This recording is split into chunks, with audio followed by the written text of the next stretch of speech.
a pleasure to be here in this beautiful city and part of this prestigious proceeding. I'm going to talk about the future of intelligence, where we're going to enhance our natural biological intelligence, which we've been doing through education, through artificial intelligence. And first I want to share a surprising discovery I made in 1981. I was trying to figure out how to time my inventions, and I started with the common wisdom that you cannot predict the future, but I thought if I plotted a lot of data, being an engineer, visualized it in the right way, I could make some educated guesses. And I made a surprising discovery. There's one aspect of the future that's remarkably predictable, and that is that the price, performance, and capacity, not of everything and not of every technology, but of information technology, proceeds in a predictable manner. And I had the price performance of computing, calculations per second per constant dollar, from the 1890 American census through 1980. In 1981, it was a very smooth curve, and I projected it out to 2050. We're now 34 years later in 2015, and it's exactly where it should be. And that predictable trajectory is exponential, meaning every fixed period of time, it doubles. It's about every year, and even that speed is speeding up. And exponential growth is actually very different than our intuition. If you wonder why do we have a brain, it is to make predictions about the future, so we can predict the consequences of our actions, the consequences of inaction. But those built-in predictors are linear. You know, we track an animal in the field 10,000 years ago. We didn't expect it to speed up. We expected it to go a constant trajectory. That's a linear projection. That worked very well. That became hardwired in our brains. The reality of information technology is progresses by doubling every period. So what's the difference? A linear projection, that's our intuition, goes 1, 2, 3. An exponential projection, that's the reality of information technology, goes 1, 2, 4. Doesn't sound that different, but by the time you get to step 30, the linear projection, our intuition, is at 30. The exponential projection is at 1 billion. At step 40, it's at 1 trillion. And this is not an idle speculation about the future. I mean, this little computer is actually several billion times more powerful per dollar than the computer I used when I went to MIT in the 1960s. And we're going to do that again. The next 25 years, it'll be another several billion times more powerful. And it's all shrinking in size. This is 100,000 times smaller than that computer. In the 2030s, we'll have computers and little robotic devices the size of blood cells. So let me show you just what this means. An exponential starts out very slowly, and then it explodes when it gets to what I call the knee of the curve. Here's that graph I had in the 1981. I had it through 1980. This goes through 2010. That's a very smooth exponential progression, actually doubly exponential. This is a logarithmic graph. As you go up the graph, we're multiplying by actually every level is 100,000 times greater than the level below it.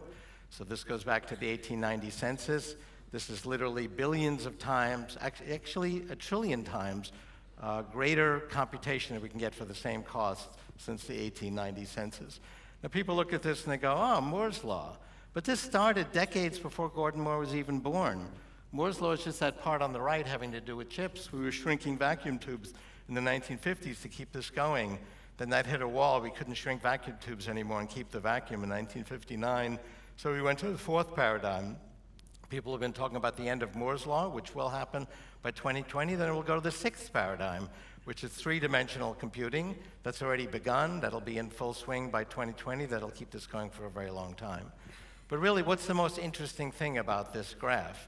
The fact that it's trillions times more computation at the same cost is interesting. But more interesting is, where is World War I, World War II, the Cold War, the Great Depression? This goes through thick and thin, through war and peace, through boom times and recessions. People said, well, it must have slowed down during the recent recession. That's not the case. It has a mind of its own. I have a mathematical treatment of why this is the case in my book, Singularity is Near, but really the empirical evidence is the most convincing. And so Moore's law is really just one paradigm among many within computation. And computation is just one type of information technology. And I don't have time to dwell on all of this, but you could buy one transistor for $1 in 1968. You can buy 10 billion for $1 today. They're actually better because they're smaller, so the electrons have less distance to travel. So they've sped up. The cost of a transistor cycle has come down by half every year. That's a 50% deflation rate. So this is really an economic thesis having to do with the economics of abundance, which is what information technology presents, versus the economics of scarcity, where we see inflation. And people say, okay, that has to do with these strange little devices that we carry around, but that's just a very small part of the economy. But one industry, one area after another is going to be transformed from a non-information technology to becoming an information technology. The one that's undergoing that transformation right now is biology. The enabling factor for that was the Genome Project. That was a perfect exponential. Halfway through the project, we sequenced 1% of the genome, and mainstream critics said, I told you this wasn't going to work. Here you are, 7 years, 1%. It's going to take 700 years, just like we said. That's linear thinking. My reaction at the time was, oh, we finished 1%, we're almost done, because 1% is only 7 doublings from 100%. Indeed, it kept doubling. 7 years later, it was finished. That has continued since the end of the Genome Project. That first genome cost $1 billion. We're now down to a few $1,000s per genome. And it's not just sequencing. Our ability to understand this basically software, which is what it is, to model it, to simulate it, and to reprogram it, to change it, to overcome disease and aging processes is also accelerating at an exponential pace. These technologies are now 1,000 times more powerful than they were a decade ago when the Genome Project was completed. Now, people worry about deflation. We had massive deflation during the worldwide depression of the 1930s. There was a different reason, collapse of consumer confidence. But the concern is if I can get the same stuff, the same computation, the same communication, the same genetic sequencing that I could get a year ago for half the price, okay, I'll buy more, but am I going to double my consumption? After all, how much do I need? Aren't I going to saturate my ability to consume these resources? And if I don't double my consumption, the size of the economy, not as measured in bits, bytes, and base pairs, but as measured in constant dollars or euros or krona, is going to shrink. For a variety of good reasons, that would be a bad thing.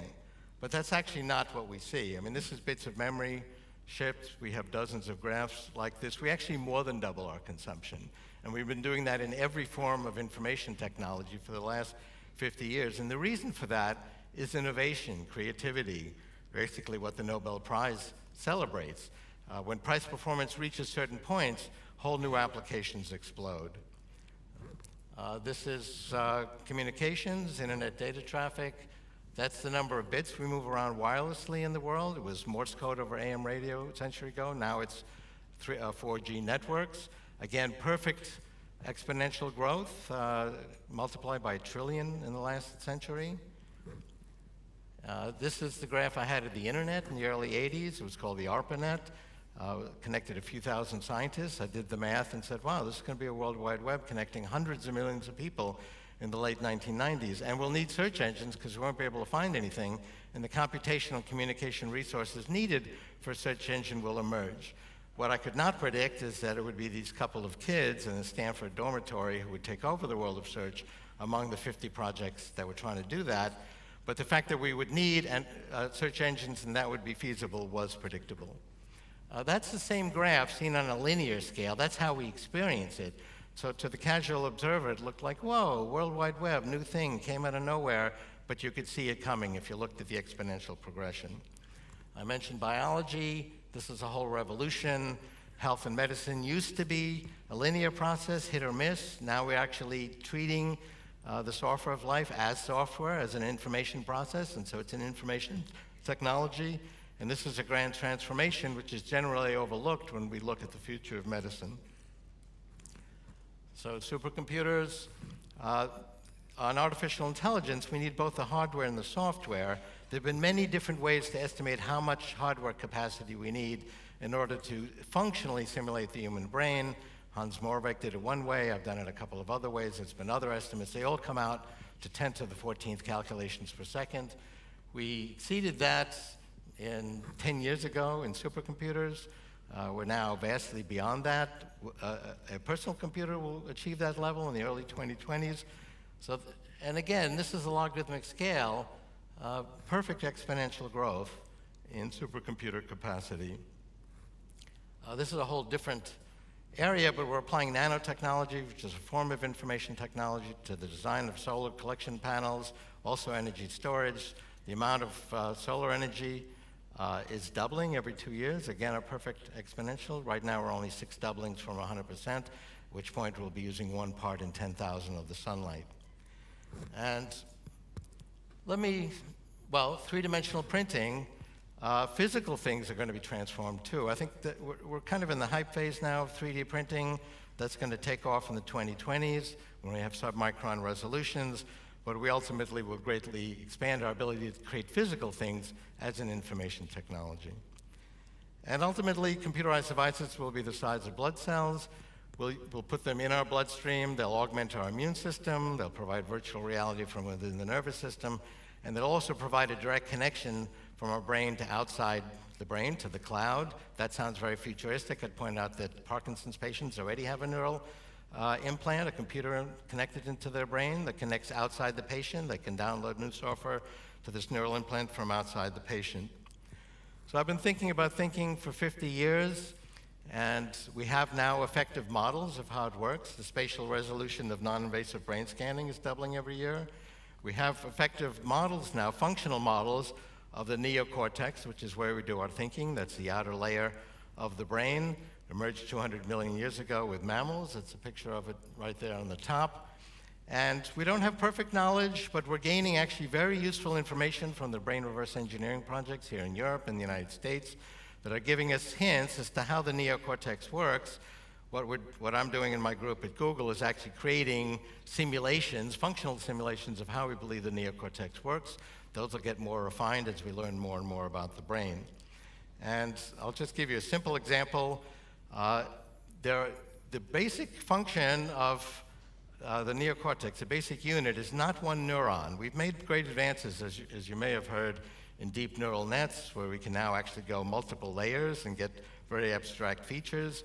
Just a few years ago, people's challenge was, well, AI can't even tell the difference between a dog and a cat. Now we can, and 10,000 other categories as well with these deep neural nets. But there, the chief unit that we're building on is a neuron. The real way the brain is organized is in modules of about 100 neurons, and each of these modules can recognize a pattern. And we were debating at dinner last night exactly which mathematical model fit that best, a hidden Markov model or a long-short temporal memory. I won't elaborate on that right now, but we're gaining more and more insight as to how these work. And they're organized in hierarchies. As we go up the hierarchy, we recognize even more and more abstract features. At the very highest level, about 15, 20 levels high, we recognize things like, oh, that was funny, that was ironic, she's pretty. You might think that those are more sophisticated. It's actually the hierarchy below them that's more sophisticated. This 16-year-old girl was having brain surgery. She was talking to the surgeons. They wanted to talk to her. You can do that because there's no pain receptors in the brain. Whenever they stimulated these points shown in red, she would start to laugh, and they thought that they had found some kind of laugh reflex. But no, they had actually found the points in her neocortex that recognized humor. Whenever they stimulated these points, she would start to laugh. You guys are so funny just standing there was a typical comment. And they weren't funny, not while doing brain surgery. But we're gaining more and more insight, and this is helping us to build artificial intelligence. Ultimately, we will use artificial intelligence, first of all, to recognize language. The head of Watson is here. We'll tell you about his system. We're creating something similar at Google, which can actually understand language. Watson got this query correct in the rhyme category: a long, tiresome speech delivered by a frothy pie topping. And it quickly said, what is a meringue harangue? Which is pretty good. The humans didn't get that. It got a higher score than the best of humans combined. And it got its knowledge by reading Wikipedia. And we're doing something similar at Google. Ultimately, we will put AI in the cloud. We'll connect with these nanobots to extra neocortex in the cloud. You know, if I want to, this is very powerful, but if I want to do anything interesting like a search or language translation, it doesn't take place in this device. This can multiply itself thousands or millions fold by connecting wirelessly to the cloud. We ultimately will do that with these nanorobots in our brain. So if I'm walking along and I see somebody who says, oh, I better think of something clever. I've got 2 seconds. My 300 million neocortical modules isn't going to cut it. I need 1 billion or 10 billion for 2 seconds. I'll be able to access that wirelessly in the cloud, just the way these devices can access additional computation in the cloud. And so we'll become a hybrid of biological and non-biological thinking. And we'll apply that to solving the problems of humanity. We'll introduce some new problems along the way. We'll talk about promise and peril a little bit later this morning. Thank you very much.